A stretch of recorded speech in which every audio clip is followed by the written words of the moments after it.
Hello class, this is Mr. Sutton, and today we're going to be talking about skill 3.5, which is Intro to Triangle Proofs. So your reasons from the last video from 3.4 are going to be still relevant for today's video. Your side, side, side, side, angle, side, angle, angle, side, hypotenuse, leg, and corresponding parts of congruent triangles are congruent. So if you don't have these notes from last video from scale 3.4, then go back to that video, rewatch it, make sure you get those notes, and then come back to this video because you will need those notes for this video, for this first part for sure, and for the second part actually. So using just these notes from skill 3.4, we're going to look at the first type of proof that you have on your practice assignment. I'm going to do some examples from that, and then we're going to take some more notes and look at the second type of proof. So first we're going to look at the flowchart type of proof. So I'm going to go ahead and jump over to Delta Math and we'll look at one of those.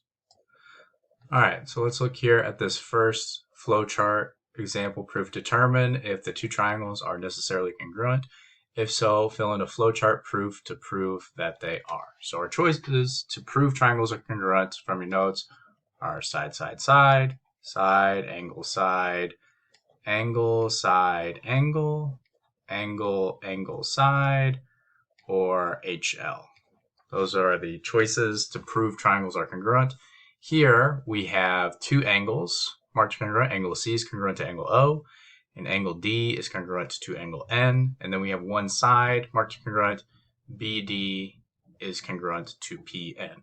So when we have two angles and one side, it has to be either this choice or this choice, right? These are the two options that have two A's and one S. So it's not side, side, side, it's not side, angle, side, and it's not HL, so we don't have a right angle here. So now we have to decide, is the side that is congruent, is it between the two angles? Is it this side that's between the two angles?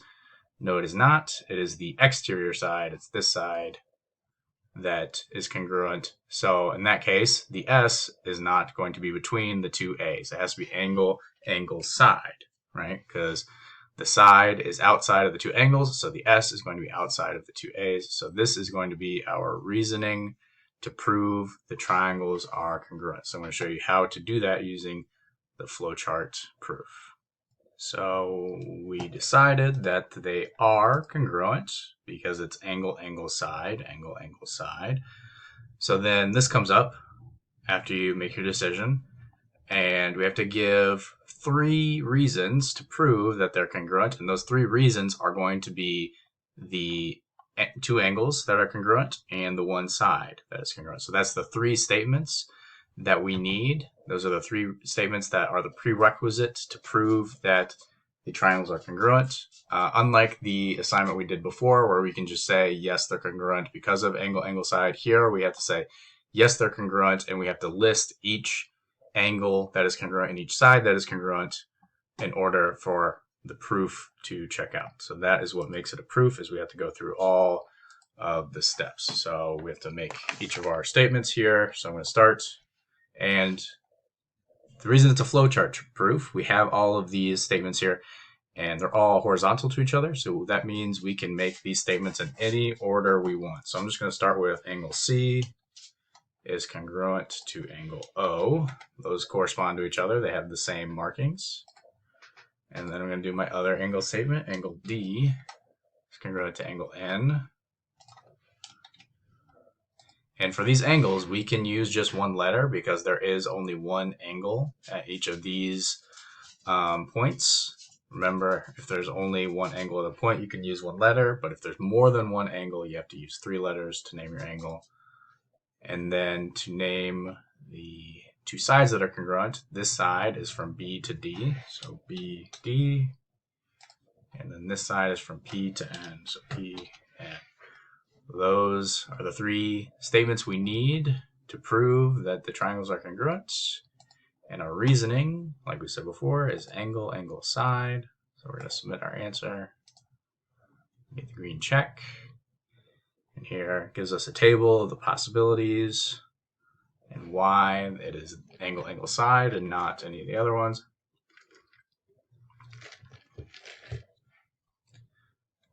All right. Now let's look at this example here. So here, once again, we have our choices of possibilities to prove the triangles are congruent. If we look at what we have here, we have two sides listed as congruent and one angle. So in that case, and the angle is not a right angle, so in that case it has to be side, angle, side if we want to actually prove these triangles are congruent. Nothing else would work. Nothing else fits the requirements. If it's two sides and an angle, side, angle, side has two sides, one angle. None of the other options do. But for side, angle, side to work, the angle has to be between the two sides. It has to be the included angle. For these examples, that is not the case. The angle that's between the two sides would be angle O and angle A, right? We have the two sides meet at that angle, but the angles that are listed as congruent are angle M and angle C, which are outside of the two sides. So in this case, this would be the side-side angle or angle side-side, and this does not prove congruent. So these could be congruent, but that's why it says necessarily congruent. So they could be congruent, but based off of what we know so far, we cannot prove the triangles are congruent. So in this case, what we want to do is say triangles are not congruent, and then that's all you have to do for that. Submit answer, and you get the green check. Here's another one that would not work. We have two angles congruent. So this is an angle, which proves triangles are similar, but does not prove that they are congruent. Not enough information here. So these are not necessarily congruent.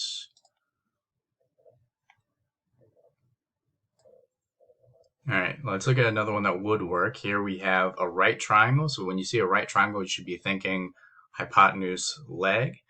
And this does work. We have the hypotenuses are congruent, which are opposite the right angle, and the legs are congruent. OP is congruent to ED. So yes, these are necessarily congruent, and your reasoning for hypotenuse leg to work, you would need to say that they are right triangles. That's one of the prerequisites for a right triangle. So that is not going to be a congruency statement. That is a classify triangle statement. So we want to say triangles ROP and CED are right triangles. We need to say that they're right triangles in order to use hypotenuse leg. And then from there, we can say that the hypotenuses are congruent. So RP and CD are congruent, and the legs are congruent. So OP and ED. So they have to be right triangles, and the hypotenuse and the legs have to be congruent, and then we can use, can I scroll? HL. And one thing I should note, they do have reasons that don't work in here to kind of trick you, I guess. They have SSA and angle. These do not prove triangles are congruent, but they let you make that mistake, right? So this program does allow you to put in wrong answers. So don't let that trick you.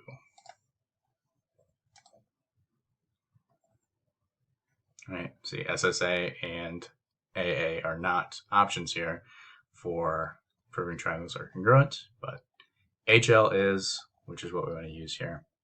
So there you go. And that is the first type of proof we're going to look at. So now we're going to go back to the notes and do some more notes for the second type of proof we're going to look at. These next type of proofs we're going to look at are going to be more complicated pictures like this. And so like here we'd be trying to prove ADB, this triangle is congruent to BCA, this triangle. So the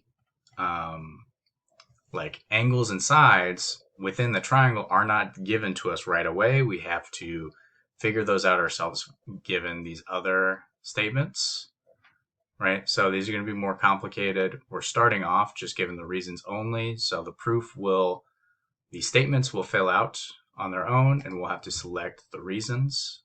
And there's this long list of reasons that we're going to talk about in the notes, so that you understand what these things are. Because some of these things are new. So we're going to go back to the notes and go through some of these.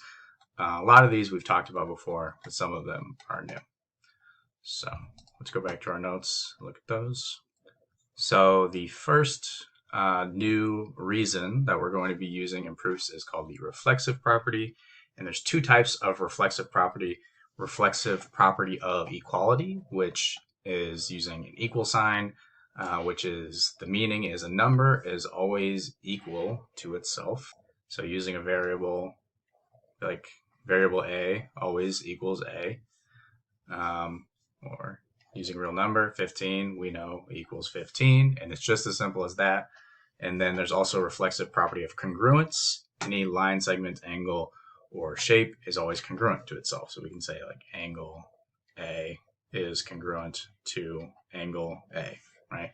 And these are two different properties. In Delta Math, they have simplified it and made it the same property, just called reflexive property. So you don't have to worry about if you're using an equality statement or a congruent statement.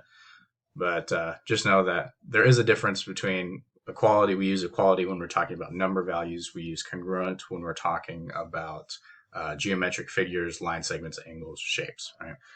But Delta Math has simplified all of these properties, so you don't have to worry about if you are using equal sign or congruent sign.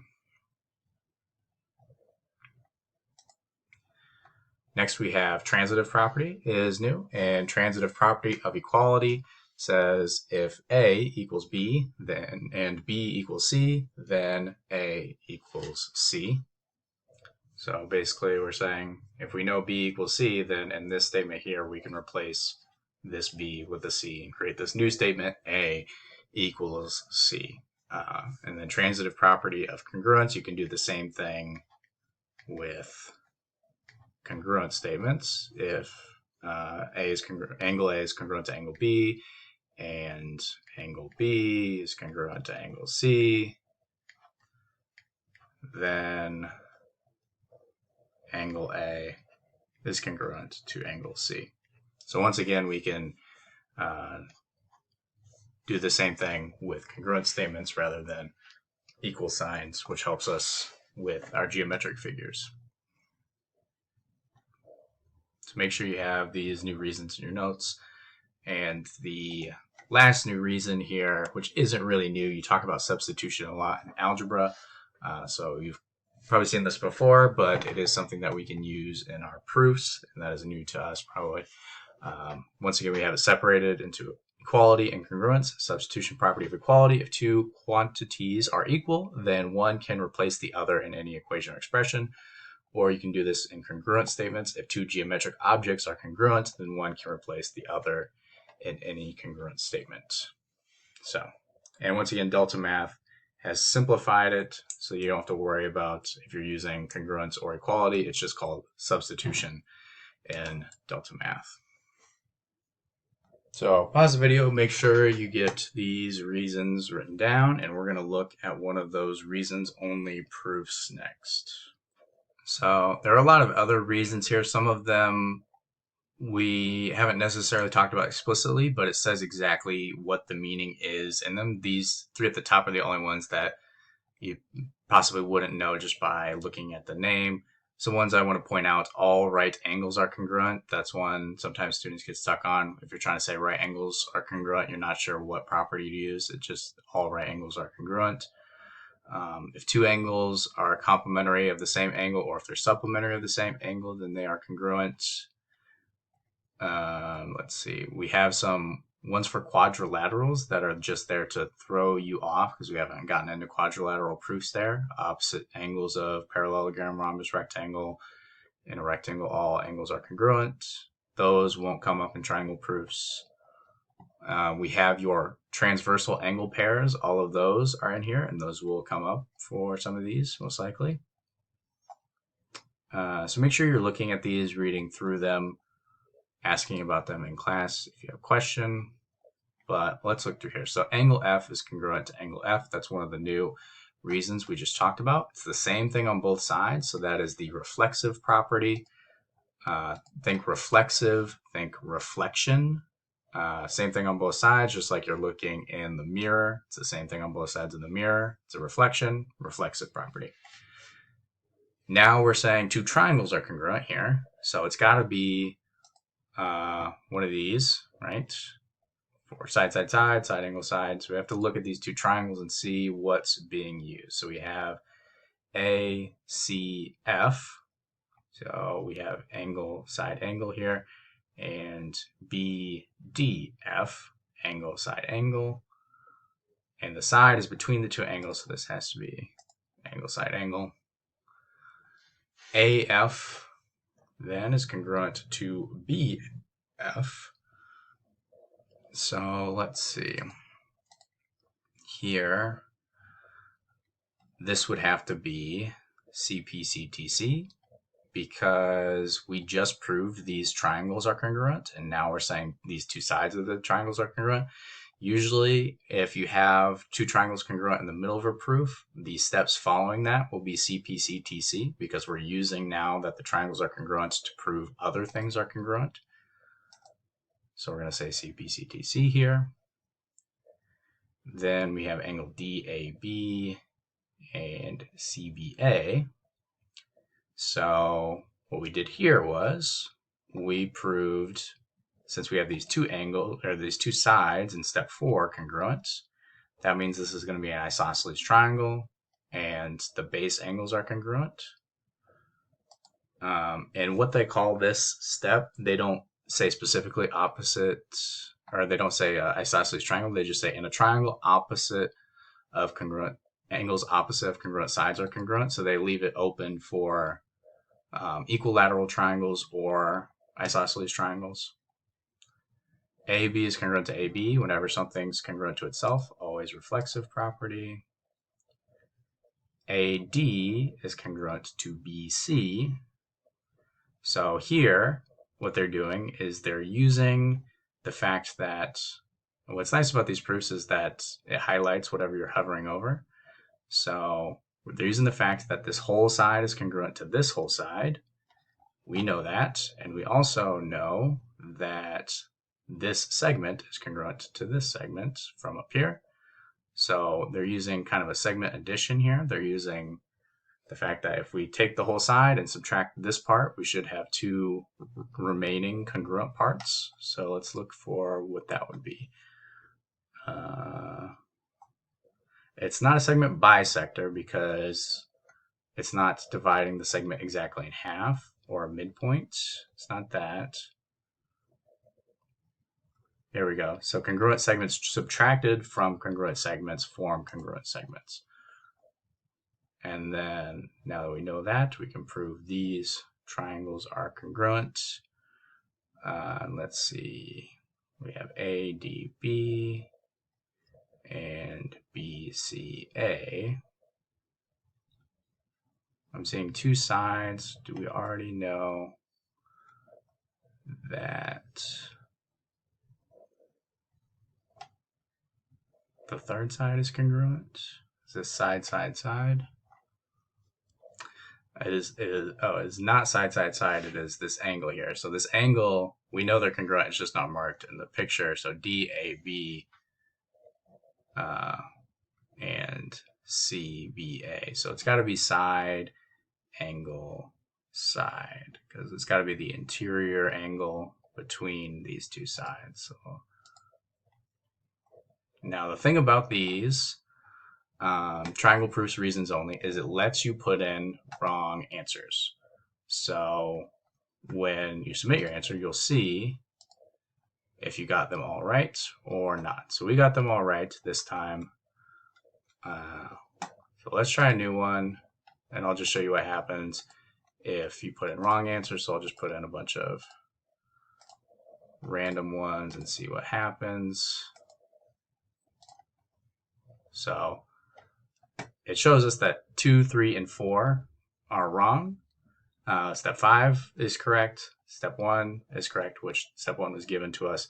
So if you get something wrong, make sure you're looking at this feedback and trying to determine where you went wrong, asking for help. Why are these steps wrong? Why is the steps you got right? Do not just put in random things like I just did, but if you do get something wrong, make sure you're looking at the feedback and you have all the steps here, right? It shows the right answer and you can go through and click through and see the reasons and watch it mark the figure as it goes through, right? And try to learn from your mistakes that way. So make sure you are using that feedback. That's very valuable feedback that it gives you. All right. And this video is getting kind of long, so I'm going to leave it there. Have a good day. Make sure you turn in your notes. Bye.